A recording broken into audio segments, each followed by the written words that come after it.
tadi untuk yang penyakit-penyakit kronis yang membutuhkan perawatan berkelanjutan seperti cuci darah, otomatis tidak boleh ditolak oleh rumah sakit dan langsung nanti pembiayaannya dibiayai oleh pemerintah.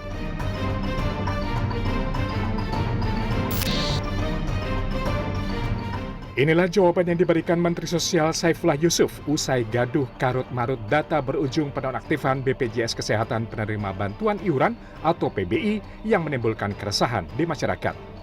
Pernyataan diberikan saat rapat bersama DPR di Jakarta Senin kemarin. Selain DPR, rapat dihadiri wakil pemerintah yaitu Menteri Sosial, Menteri Keuangan, Menteri Kesehatan, Kepala Badan Pusat Statistik, dan Direktur Utama BPJS Kesehatan Ali Gufron Mukti. Rapat menyepakati dalam jangka waktu 3 bulan semua layanan kesehatan tetap dilayani dan iuran PBI dibayarkan pemerintah. Disepakati pula optimalisasi anggaran APBN yang telah dialokasikan dengan data akurat. Tidak aktifnya kartu BPJS Kesehatan PBI adalah dampak penyesuaian data penerima bantuan pemerintah yang dilakukan Kementerian Sosial dan berlaku 1 Februari 2026. Pembaharuan data dilakukan untuk memastikan bantuan iuran BPJS Kesehatan tepat sasaran.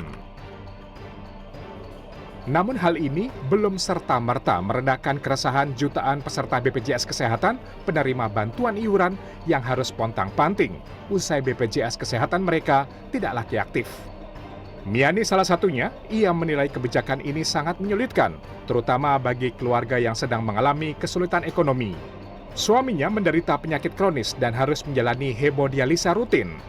Menurutnya, status desil keluarganya masih berada pada kategori 6 hingga 10, meski kondisi ekonomi berubah sejak suaminya sakit kronis hingga berhenti bekerja. Permohonan perubahan data telah diajukan sejak 6 bulan lalu, namun hingga kini belum ada pembaharuan status. Sangat menyulitkan sekali ya Mas ya. Merugikan sekali. Saya pribadi kan saya sebenarnya butuh banget nih PBI karena suami sedang tidak bekerja dikarenakan tadinya bekerja karena ada sakit kronis jadi menyebabkan suami tidak bekerja. Dengan adanya PBI sangat membantu. Posisi saya mencari kerja juga belum dapat. Dengan adanya ini keberatan juga, saya satu kakak 4 orang. Jadi 140 per bulan harus bayar, sedangkan saya sama suami tidak ada pendapatan. Di unit dialisis Rumah Sakit Hasri Ainun Habibi, Kota Parepare, Sulawesi Selatan, manajemen rumah sakit melakukan pengecekan status peserta BPJS Kesehatan PBI pasien hemodialisa yang dilayani. Bagi pasien hemodialisa yang status kepesertaan BPJS Kesehatan penerima bantuan iuran PBI dinonaktifkan, pengelola rumah sakit Hasri Ainun Habibi memberikan toleransi dengan fasilitas khusus dengan mengkomunikasikan keluarga pasien ke dinas sosial dan lembaga terkait. Hal ini dilakukan untuk membantu pasien hemodialisa yang harus mendapatkan layanan medis rutin yang bersifat vital dan tidak dapat ditunda. Di rumah sakit ini tercatat ada 40 pasien BPJS Kesehatan PBI yang rutin melakukan cuci darah setiap bulan. Ya BPJS-nya kemarin sempat tidak aktif, cuma kemarin admin di sini kasih info, kasih kabar bilang BPJS-nya tidak aktif. Jadi dikasih kesempatan ngurus kemarin paginya di kantor dinas sosial. Kantor dinas sosial langsung hubungi di BPJS baru bisa aktif.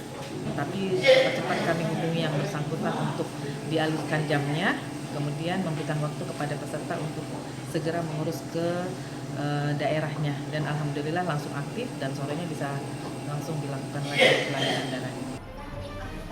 Sementara itu, puluhan ribu warga Surabaya dikabarkan dinonaktifkan dari kepesertaan BPJS penerima bantuan iuran PBI. Total ada 45 ribu lebih peserta yang statusnya dicabut. Kepala BPJS Kesehatan Cabang Surabaya Muhammad Aras menegaskan, warga yang kepesertaan dinonaktifkan masih memiliki peluang untuk aktif. Sejumlah kriteria diterapkan. Pertama, peserta masuk dalam daftar PBI yang dinonaktifkan pada Januari 2026.